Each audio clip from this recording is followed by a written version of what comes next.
Shalom semuanya. Selamat datang di acara Bincang Malam bersama Dr. Tolo Marbun. Malam ini topik yang kita bahas, benarkah anak manusia atau sang Mesias itu datangnya dari Sorong, Papua, Indonesia. Nah, ayat yang dibahas oleh beliau yaitu dalam Matius. Kalau kita boleh buka sama-sama dari Matius. Bagi Bapak Ibu yang bersama-sama dengan saya boleh membuka Matius 24.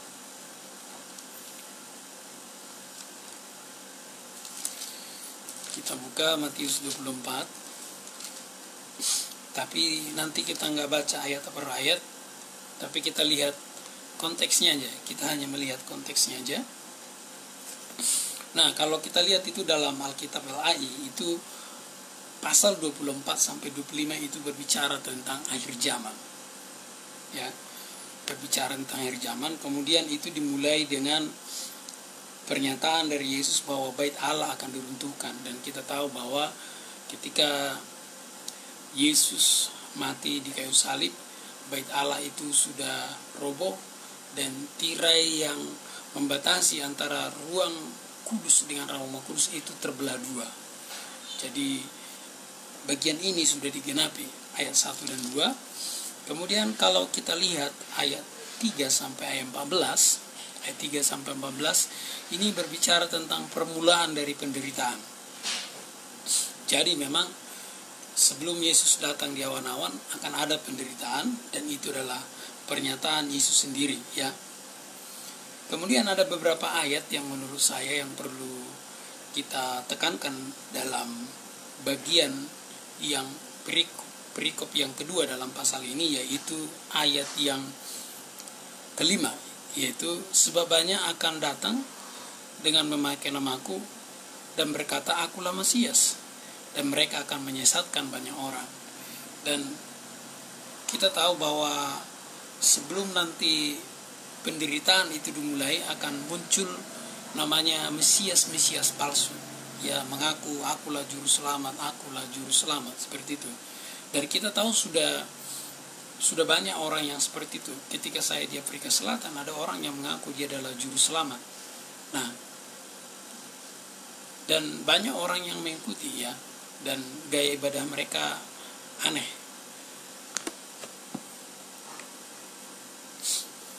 Kemudian saya lanjutkan lagi, kemudian ayat 11, ya. Ayat 11, banyak nabi palsu akan muncul dan menyesatkan orang. Dan kita tahu memang karena ini adalah perkataan dari Yesus, memang akan banyak nabi palsu.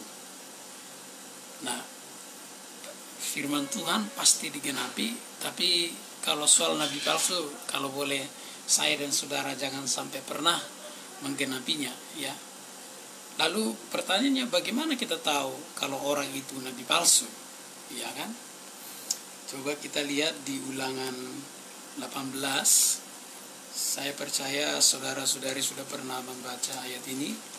Ulangan 18.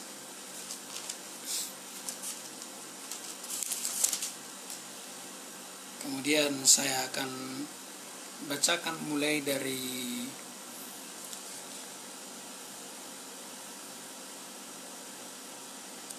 saya bacakan ayat 22 saja, ya, supaya lebih singkat.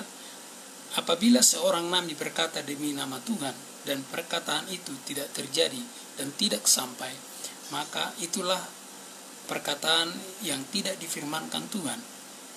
Dengan terlalu berani nabi itu telah mengatakannya, maka janganlah gentar kepadanya. Jadi kalau kita baca ayat ini, kalau nabi palsu itu dia bernubuat tetapi nubuatannya tidak digenapi. Nah, jadi kita tahu, ya, ada banyak saat ini yang mengaku bahwa mereka nabi. Bedanya begini, kalau nabi di perjanjian lama sekali bernubuat digenapi. Kalau mereka bisa sampai, ya, lebih banyak. Bahkan ada satu nabi di Afrika itu nubuatannya lebih banyak, lebih tebal kalau ditulis dari Alkitab kali. Tapi kebanyakan melenceng. Nah, ini contoh nabi palsu.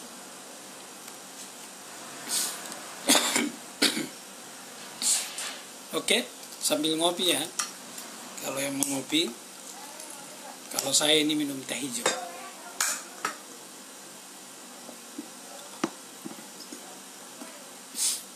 Nah, jadi kalau kita kembali lagi ke Matius 24 tadi, perikop yang kedua itu berbicara tentang akhir zaman ya. Tanda-tanda sebelum penderitaan. Nah, tanda-tanda ini kalau kita bahas, saya sudah pernah bahas juga di dalam Facebook utama saya kaji bahwa banyak nubuatan ini sudah dan sedang digenapi, ya secara khusus termasuk Mesias palsu, ya kan, mengaku juru selamat, padahal bukan. Demikian juga nabi-nabi, ya, sembarangan bernubuat, tetapi nubuatannya tidak digenapi, ya kan. Ini menjadi masalah ini seperti ini, ya. Tapi karena ini sudah difirmankan oleh Yesus dan harus digenapi, khususnya Mesias palsu dan nabi palsu. Tapi kalau boleh, saya dan saudara jangan pernah menggenapi itu. Biarkan orang lain, ya. Oleh sebab itu, kita perlu belajar firman Tuhan. Nah, setelah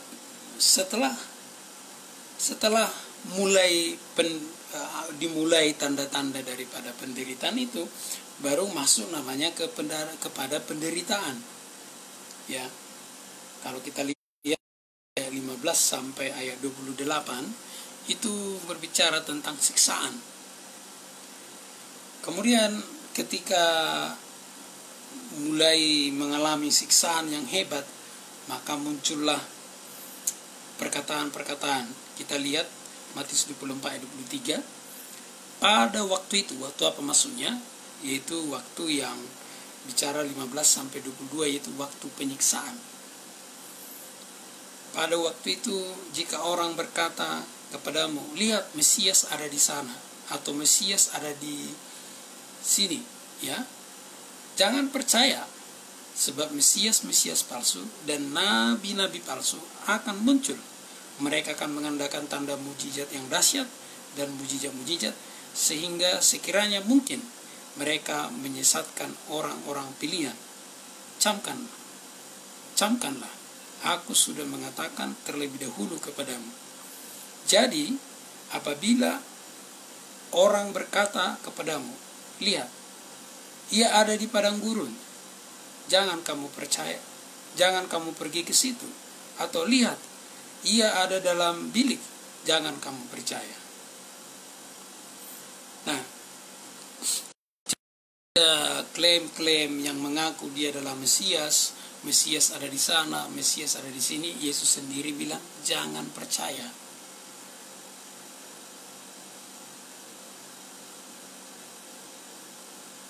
Kemudian sesudah ada nabi-nabi palsu itu, kemudian Yesus datang. Yaitu kita lihat di ayat yang ke-27. Nah, Yesus datang. Kemudian bagaimana Yesus datang? Itu bisa kita lihat dari ayat 29. Khususnya di ayat 30 jelas dikatakan, tampak di awan-awan.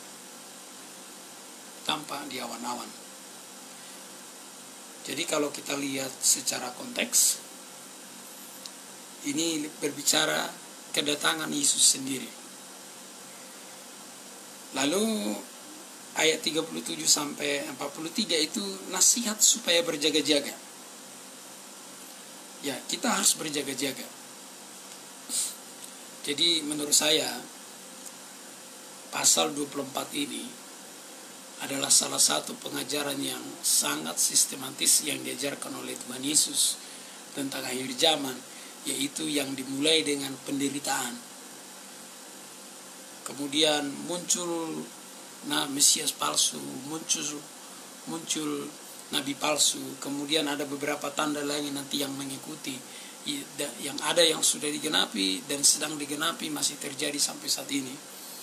Kemudian sesudah itu digenapi, Tapi ada yang penting, ayat 14 kadang-kadang ya, yaitu dan Injil kerajaan ini akan diberitakan di seluruh dunia menjadi kesaksian bagi semua bangsa. Sesudah itu barulah tiba kesudahannya. Jadi kalau kita sebenarnya mau cepat Yesus datang, ya harus memberitakan Injil. Kalau hanya bernubuat saja tanpa memberitakan Injil, orang gak mendengarkan Injil, sama saja kita memperlambat. Kemudian kalau itu sudah terjadi, baru akan ada penyiksaan. Ada penyiksaan. Nah, pada saat penyiksaan itu tampillah di situ Mesias palsu dan nabi-nabi palsu. Dan dikatakan memang jelas target mereka adalah orang-orang pilihan. Orang pilihan Allah target mereka. Karena mereka juga mau menyesatkan.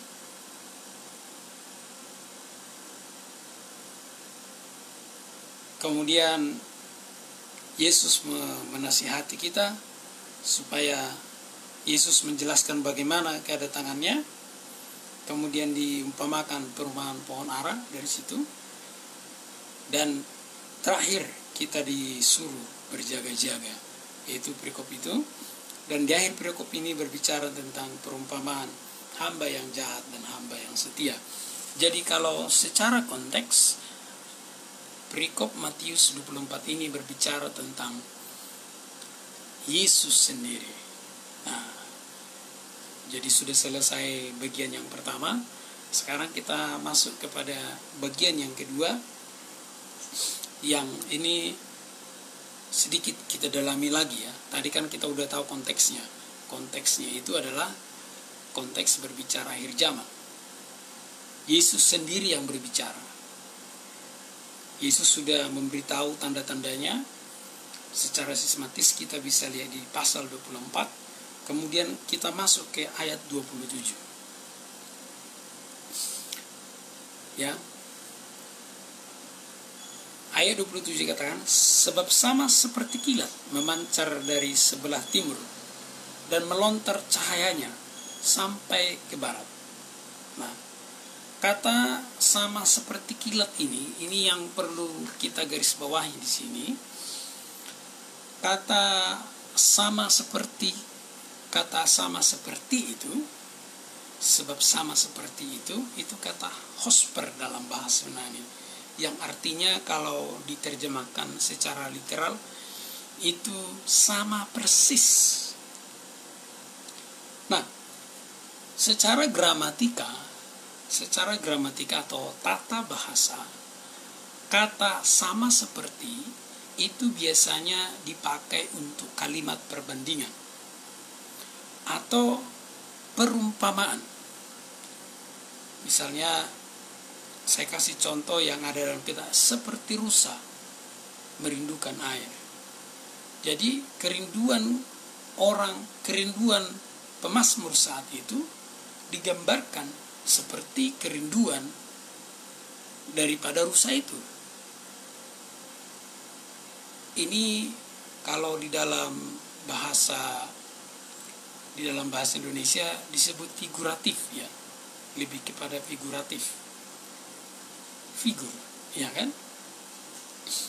Yang tidak bisa kita terjemahkan secara literal atau secara hurufiah. Sekali lagi, kata hosper itu artinya sama persis. Nah, secara gramatika ini berbicara tentang kalimat perbandingan ataupun perumpamaan. Jadi dibandingkan atau dibuat perumpamaan. Jadi kedatangan Yesus itu sama seperti ya, seperti kilat yang memancar dari sebelah timur, cahayanya sampai ke bagian barat. Ini sebenarnya berbicara kecepatan cahaya. Kalau kita berbicara kecepatan cahaya itu kecepatannya itu 299.792.408 km per detik. Cepatnya itu luar biasa. Saudara bisa Google kecepatan cahaya itu kurang lebih kecepatannya seperti itu. Dengan kata lain, Yesus hitungan detik itu tampak di awan-awan. Jelas, hitungan detik tampak di awan-awan. Ya, yang pasti tidak ada satelit. Ya, di dalam Alkitab tidak disinggung satelit. Karena apa? Yesus pada saat tampil di awan-awan itu dilihat mata semua orang. Kenapa? Karena Yesus tidak dibatasi oleh ruang dan tempat. Tubuh Yesus dalam tubuh kemuliaannya, dia sudah maha hadir. Dia sudah tidak dibatasi oleh ruang dan tempat. Jadi ketika Yesus hadir di awan-awan, dalam sekejap semua orang bisa melihat dia. Jadi yang dinyatakan oleh Matius di sini bukan berbicara datang dari mana, bukan berbicara itu, tapi berbicara kecepatan. Bahkan ada yang di ayat yang lain dikatakan dalam sekejap mata. Dalam sekejap mata, ya hanya sekejap mata ya, kurang lebih 1 detik lah, ya sekejap mata. Nah, demikianlah kehadiran Tuhan. Jadi Yesus katakan kehadirannya itu dalam sekejap. Jadi bukan berbicara dia akan datang dari timur. Kenapa? Seperti yang saya bilang tadi, kita tahu bahwa ada kata di awal. Kata di awal. Yaitu menurut saya itu adalah kata kunci.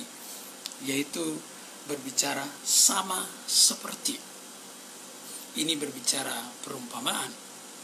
Jadi kehadiran Yesus itu sama, kalau boleh saya terjemahkan lebih sederhana, kehadiran Yesus itu sama seperti kecepatan cahaya dari timur ke barat.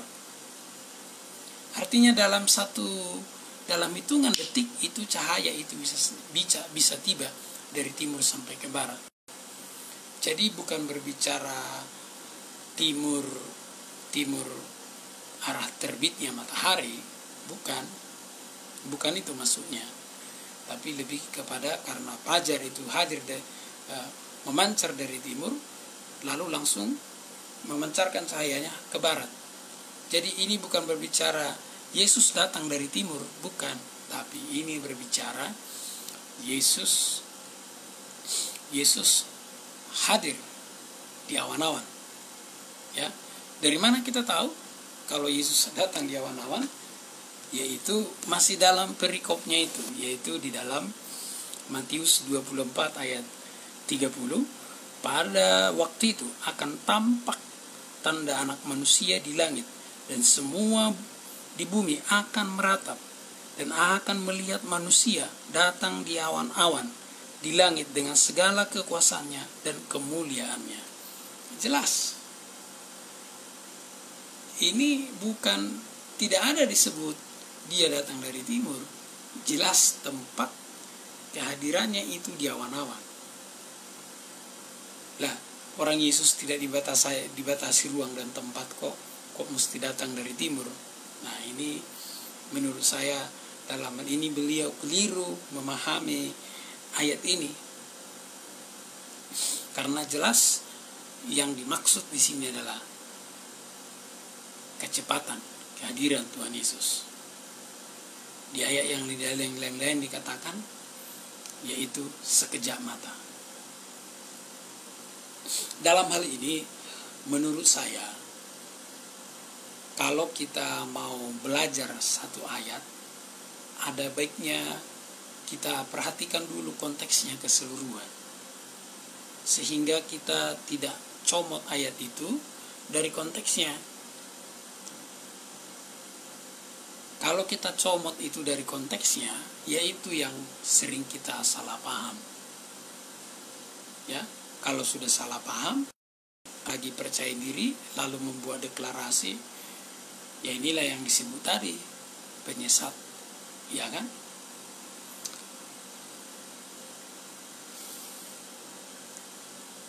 Oke, itu bagian yang kedua.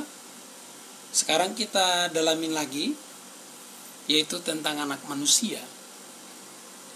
Nah, di dalam perjanjian lama ada 2 kitab yang berbicara dalam perjanjian lama ada 2 kitab yang berbicara anak manusia. Salah satunya itu Yehezkel, tapi anak manusia dalam Yehezkel itu bisa mengacu kepada para nabi, yaitu Nabi Yehezkel sendiri. Tapi kalau di dalam Daniel itu bisa mengacu kepada Yesus. Coba kita lihat di dalam Daniel 7 ayat 13 ya.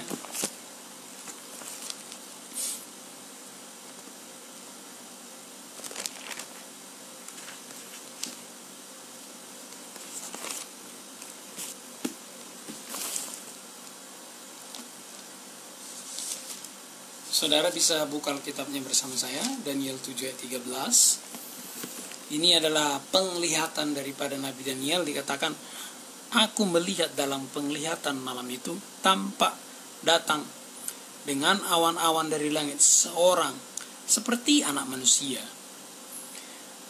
Datanglah ia kepada yang lanjut usianya itu, dan ia bawa ke hadapannya, lalu diberi kepadanya kuasa dan kemuliaan dan kekuasaan sebagai raja. Maka orang-orang dari segala bangsa, suku, bangsa, dan bahasa mengabdi kepadanya. Kekuasaannya ialah kekuasaan yang kekal, yang tidak akan lenyap, dan kerajaannya ialah kerajaan yang tidak musnah. Jadi kalau kita lihat di dalam kitab Daniel, dalam kitab Daniel ini, anak manusia ini, kalau kita lihat anak manusia ini, dia diberi kekuasaan yang luar biasa. Itu dijelaskan di ayat 14. Bahkan dikatakan kekuasaannya kekal, kerajaannya kekal. Maka anak manusia yang dalam kitab Daniel ini tidak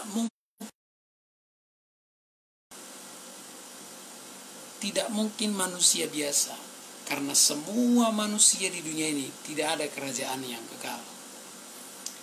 Daud sendiri adalah raja yang sangat terkenal, tetapi kerajaannya juga runtuh. Babilonia punya kerajaan yang sangat besar, tetapi tidak abadi juga. Asyur, ya, bangsa Asyur dulu menguasai, tapi tidak juga. Bangsa Romawi, enggak juga. Yunani yang mempengaruhi banyak peradaban di dunia ini, enggak juga, bahkan bangkrut. Kita melihat tidak ada kerajaan yang abadi di bumi ini. Kerajaan manusia biasa.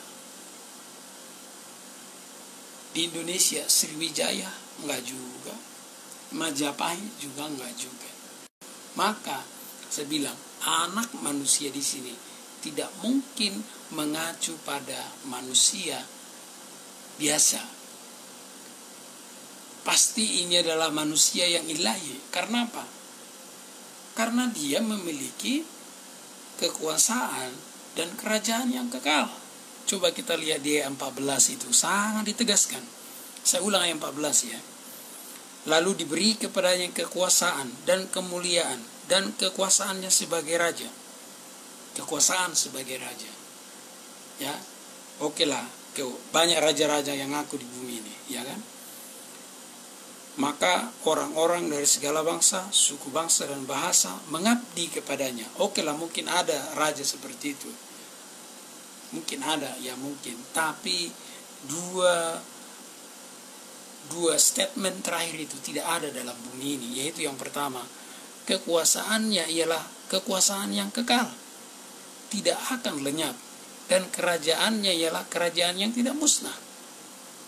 Maka tidak mungkin berbicara manusia biasa. Maka anak manusia di sini itu mengacu kepada Yesus Kristus. Nah, kalau saudara punya Alkitab yang online, yang ada Alkitab, itu pasti ayat referensi yang dari ayat 30, pasti Matius 24 ayat 30.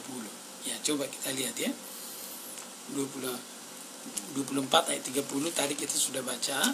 Kita baca lagi supaya lebih jelas, karena kita ini sedang mendalami anak manusia, ya. Matius 24 ya.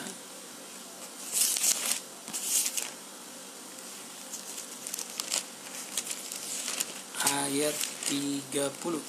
Ya, saya bacakan. Saya sudah baca tadi bahwa anak manusia di sini adalah pada waktu itu tampaklah tanda anak manusia di langit, dan semua bangsa di bumi akan meratap dan akan melihat anak manusia itu datang di atas awan-awan di langit dengan segala kekuasaan dan kemuliaannya. Daniel 7 ayat 13 dan 14 itu sangat cocok dengan Matius 24 ayat 30. Lah, kalau kita lihat konteksnya, tidak ada manusia biasa di situ, tapi itu adalah Yesus sendiri. Kalau kita baca kitab Injil, seringkali Yesus itu menyebut dirinya sebagai anak manusia. Ketika dia berkata dia anak manusia, dia sedang menekankan sisi kemanusiaannya. Kemudian ayat 14 itu, kalau saudara lihat itu ayat 14, itu di Alkitab saudara, itu Alkitab maksud saya. Bahkan Alkitab ini juga ada, itu akan ditulis Wahyu 11 ayat 15. Coba kita lihat Wahyu 11 ayat 15 ya.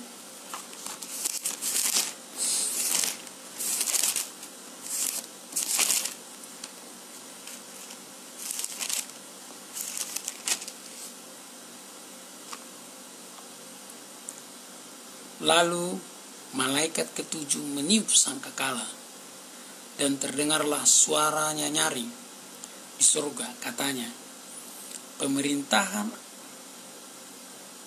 atas dunia dipegang oleh Tuhan kita, dan Dia yang diurapinya, dan Ia memerintah sebagai Raja selama-lamanya. Nah, anak manusia ini, anak manusia yang ada di dalam kitab Daniel adalah anak manusia yang memerintah selama-lamanya. Maka sekali lagi saya bilang, tidak mungkin ini berbicara anak manusia yang lahir karena hubungan biologis. Tidak mungkin. Karena anak manusia ini, yang pertama tadi disebut, kekuasaannya kekal, kerajaannya kekal, bahkan dikatakan memerintah selama-lamanya. Maka kalau ada yang mengklaim bahwa anak manusia yang ada di sini adalah anak manusia seperti saya dan saudara, itu saya sebut sesat. Dan dalam hal ini, beliau sedang menggenapi dalam perikop tersebut, yaitu bicara Mesias palsu dan Nabi palsu. Jadi kita sudah belajar setidaknya 3 section. Yang pertama tadi secara konteks, dari konteksnya itu berbicara tentang anak manusia di situ berbicara tentang Yesus sendiri. Kemudian kita coba tadi kita eksegesis ayat 24 itu. Ayat 24 tidak berbicara. Ayat 24 itu berbicara tentang kecepatan cahaya, kecepatan kilat. Ini berbicara ketika Yesus datang itu seperti kilat yang sekejap. Dan kalau kita lihat tadi, semua manusia akan bisa melihat dia di awan-awan. Semua akan melihat dalam sekejap.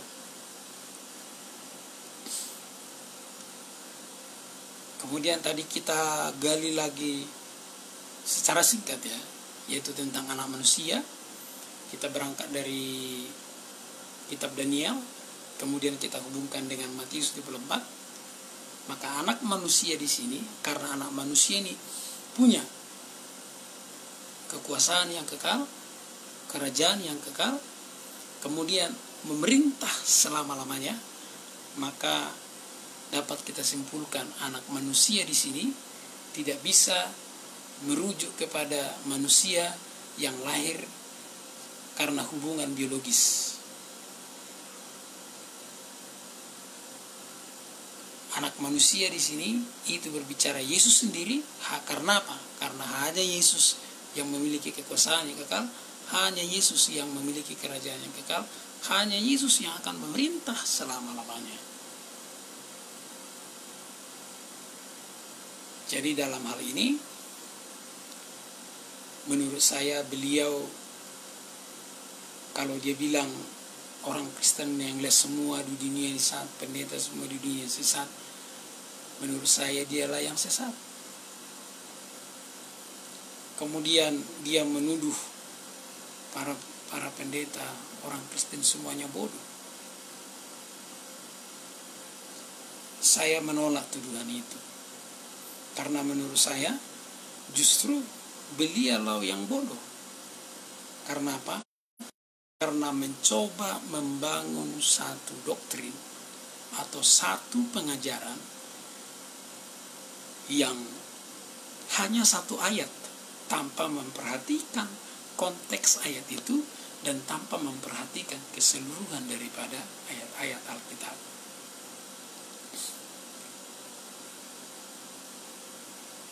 Maka menurut saya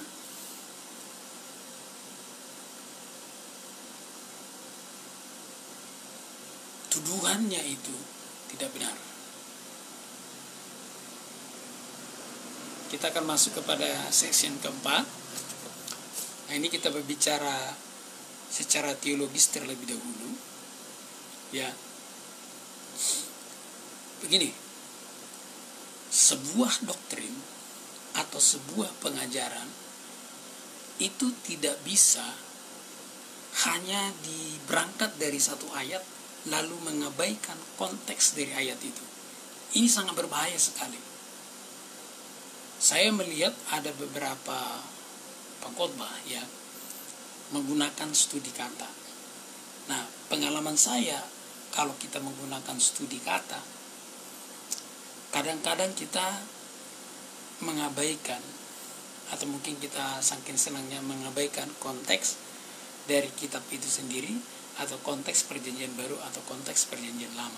Saran saya kalau kita mau bicara studi kata, kita lihatlah secara keseluruhan. Tadi saya sudah kasih contoh anak manusia dari perjanjian lama yang kita hubungkan dengan anak manusia dalam perjanjian baru. Kemudian yang kedua yang mau saya tegaskan begini. Ayat-ayat dalam Alkitab itu tidak bisa dilepaskan dari konteksnya. Karena teks dan konteks itu seperti dua sisi mata uang yang tidak bisa dilepaskan. Kenapa sampai beliau memaksakan bahwa anak manusia yang dimaksud itu dari timur? Karena apa? Dia nggak melihat konteksnya, dia nggak melihat teksnya.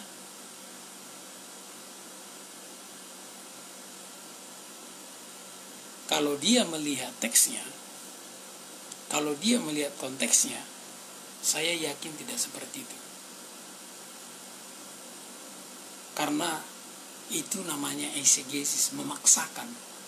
Tadi memang beberapa ada komentar dari teman, katanya Pak Marbun gak usah dikomentarin. Ada juga yang bilang, orang biasa juga tahu kalau dia salah. Saya sih sepakat seperti itu. Tapi di sisi lain, kalau kita diam kadang-kadang orang pikir kita setuju. Yang kedua, kita mau tunjukkan kepada dia bahwa kita ini tidak seperti yang dia pikirkan. Justru kita adalah orang yang mau belajar dari Alkitab dengan benar, dan kita tidak mau sembarangan klaim. Kalau kita sembarangan klaim, kita menggenapi konteks nabi palsu. Dan bahaya sekali, apalagi sampai ngaku jadi Mesias. Waduh, ngeri. Aduh, ngeri sekali. Ya. Nah, jadi kalau kita mau berteologi, jangan hanya mengandalkan eisegesis. Eisegesis itu pikiran kita yang kita cocok-cocokkan dengan Alkitab. Kita paksakan mau kita dengan Alkitab tanpa memperhatikan konteks dari Alkitab itu. Harusnya kita melihat konteksnya. Kita dalami, kita gali. Ini bukan masalah sok hebat sebenarnya ya. Tapi menurut saya di Ezra itu disebut ahli kitab ya. Namanya ahli itu bukan hanya sembarang ngomong ya. Menjadi ahli itu butuh proses. Menjadi ahli itu butuh belajar.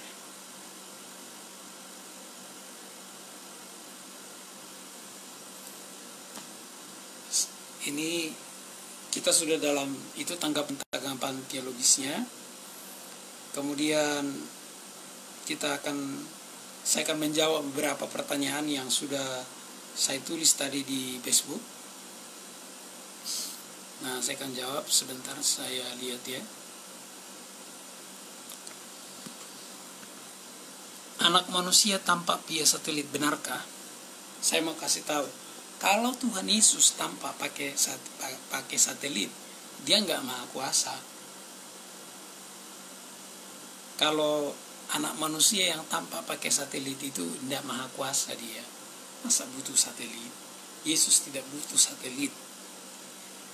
Yesus kalau mau tampil di awan-awan, sekali lagi saya bilang, dia tidak butuh satelit. Karena Yesus tidak dibatasi oleh ruang dan tempat. Di dalam tubuh kemuliaannya, dia tidak bisa dibatasi oleh ruang dan tempat lagi. Itu yang kita pahami. Oh, kalau nanti nggak ada satelit, apakah Yesus tidak datang? No. Menurut saya, Tuhan Yesus kita, Kristus itu tidak bisa dibatasi dengan satelit. Kalau dia mau tampil di awan-awan, dalam sekejap kita bisa melihat tanpa bantuan alat apapun. Namanya maha kuasa. Nah, kalau masih butuh alat ini itu tidak maha kuasa itu. Biasa. Maka Mesias yang dia bilang itu adalah Mesias. Bukan Mesias yang benar, tapi Mesias palsu. Karena apa? Dia butuh satelit. Kemudian dikatakan mujizat yang di luar akan berhenti. Memang kalau kita lihat tadi Matius ya, para nabi ini, palsu ini dan Mesias palsu ini, mereka akan mengadakan tanda-tanda mujizat. Ya, mereka akan lakukan itu. Tetapi kita nggak perlu terkecoh. Apakah mujizat yang di luar mereka berhenti? Nggak juga. Kalau Tuhan mau lakukan mujizat, tidak ada yang bisa menghentikan. Apalagi juga nabi palsu. Emang nabi palsu kuasanya apa? Tidak bisa mengimbangi, tetap kuasanya terbatas, ya. Kemudian dikatakan Yerusalem baru disorong. Ini Yerusalem baru itu praduga atau hipotesa yang sampai saat ini, yaitu terjadi di Yerusalem. Itu hipotesa loh. Tapi kalau saya ditanya, ya terserah Tuhan mau di mana, ya kan? Yang pasti Tuhan akan taruh. Tapi yang pasti bukan di timur. Emang kenapa mesti di Papua? Aduh, saya bukan merendahkan Papua, bukan merendahkan Sorong. Ya, bukan. Yang pasti bukan di Sorong. Karena kata timur di situ bukan mengacu arah angin, tapi itu berbicara perumpamaan. Nggak bisa diterjemahkan sebagai tempat. Kemudian dikatakan membersihkan keselamatan. Nah pertanyaannya, emang keselamatan kita nggak bersih, nggak sempurna? Halo? Menurut saya ini tuduhan kepada karya penebusan yang dilakukan Yesus Kristus, bahwa karya yang dilakukannya itu tidak sempurna, karena masih perlu dikuduskan oleh pengakuan Rasul Paulus kedua. Nah ini nggak benar, seram sekali menurut saya. Memang ada banyak sekali, tapi ini dulu ya, karena saya sudah terlanjur umumkan kita bahas, ya kita bahas ya kan. Tadinya saya pikir mau lanjut ke jilid 2, tapi kita lihat nanti bagaimana ya. Kemudian dikatakan baptisan Roh Kudus. Nah, ini sangat keliru sekali. Yang bisa membaptis manusia itu dengan Roh Kudus itu hanya Yesus, bukan Rasul Paulus kedua. Rasul Paulus yang pertama aja tidak pernah membaptis, dia hanya mendoakan. Karena yang membaptis itu hanya Yesus. Para rasul itu hanya mendoakan. Nah ini kan dia secara tidak langsung dia sudah menyamakan dirinya dengan Tuhan Yesus. Kemudian dia katakan bahwa orang Kristen sejati itu harus mendengar suara Tuhan 1 kali 24 jam.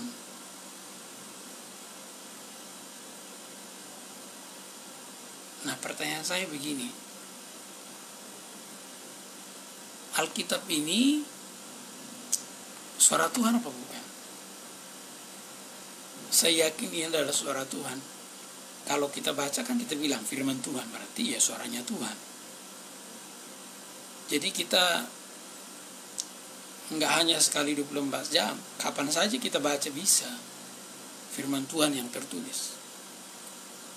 Kemudian suara Tuhan yang audible, atau mungkin lewat hati nurani, atau lewat apa saja. Tuhan bisa bicara apa saja dengan caranya sendiri. Kita nggak bisa batasi dengan itu.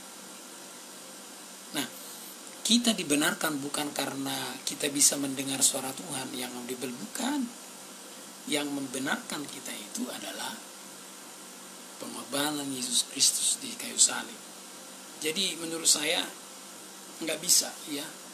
Menurut saya sangat berbahaya justru karena statement-statementnya ini menyangkali karya Yesus Kristus yang disalib.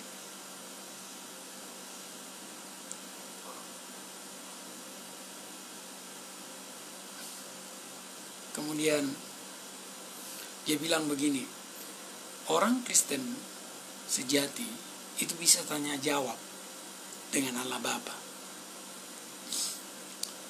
Ini kalau saya imajinasikan, kalau tanya jawab berarti seperti Musa bertanya jawab dengan Adonai. Lah,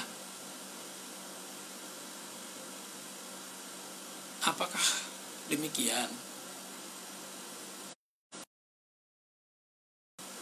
Apakah kita harus seperti itu?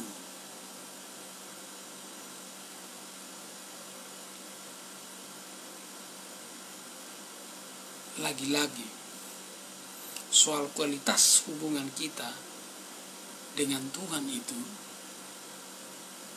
itu berbicara proses. Kalau kita paksakan harus sekali sejam, sekali dulu harus dengar suara Tuhan. Lah, sekarang pertanyaannya, Tuhan yang ngatur kita atau kita ya? Tuhan yang ngatur kita atau kita mau ngatur Tuhan? Lah, Tuhan mau bicara berapa kali dalam sekali, itu urusannya Tuhan, bukan urusannya kita. Kemudian kalau Tuhan mau bicara, kita nggak bisa batasi hanya dengan suara audible. Terserah. Termasuk ya menurut saya yang paling simpel adalah firman-Nya yang tertulis. Baik Bapak Ibu, kita sudah selesai dan saya sudah kaji tadi yang pertama secara konteks. Kemudian kita belajar eksegesis secara gramatika, yaitu kata sama seperti. Kata sama seperti itu mengacu kepada kalimat perbandingan atau perumpamaan yang tidak bisa diterjemahkan secara harfiah karena tujuannya adalah figuratif. Maka kata di situ adalah lebih kepada kecepatan cahaya, yang mana dikatakan anak manusia itu akan datang secepat kilat dalam hitungan detik. Di ayat yang dikatakan dalam sekejap mata. Kemudian anak manusia yang dimaksud dalam Matius 24 ayat 27 itu sama dengan anak manusia yang ada dalam kitab Daniel 7 ayat 13-14. Ini berbicara anak manusia yang memiliki kekuasaan yang kekal, yang memiliki kerajaan yang kekal, dan yang memerintah selama-lamanya. Maka anak manusia yang lahir karena hubungan biologis tidak mungkin bisa memiliki ini. Hanya anak manusia yang memiliki sifat ilahi, yang memiliki sifat ilahi, yaitu hanya Yesus sendiri. Nah, oleh sebab itu, tanggapan saya tadi saya bilang secara teologis, doktrin tidak bisa hanya dibangun dengan satu ayat, apalagi melepaskan ayat itu dari konteksnya.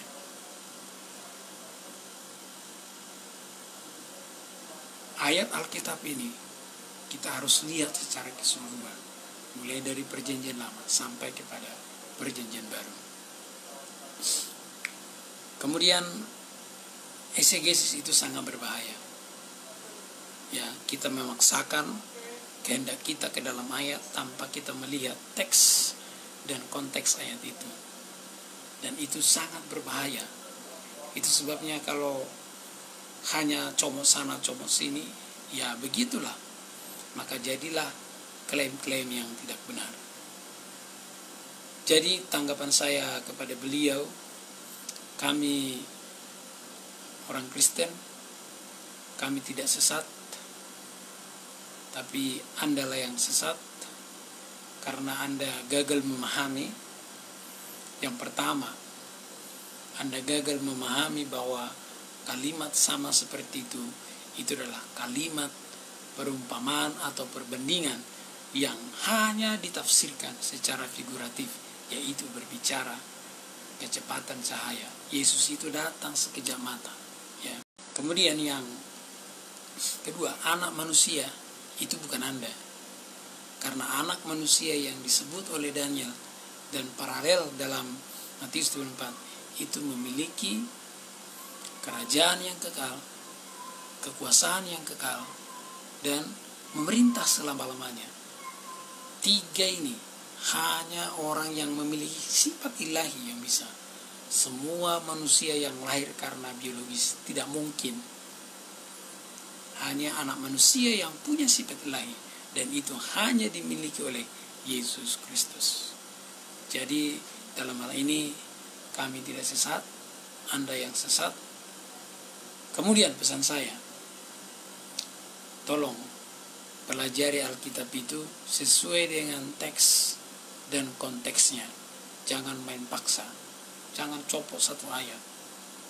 Ini saya mengadakan acara bincang malam ini dengan tujuan mengoreksi pengajaran Anda. Sekali lagi kami akan berdoa supaya Anda bertobat. Anda diberi kesempatan untuk bertobat sebelum kesempatan itu hilang. Kami doakan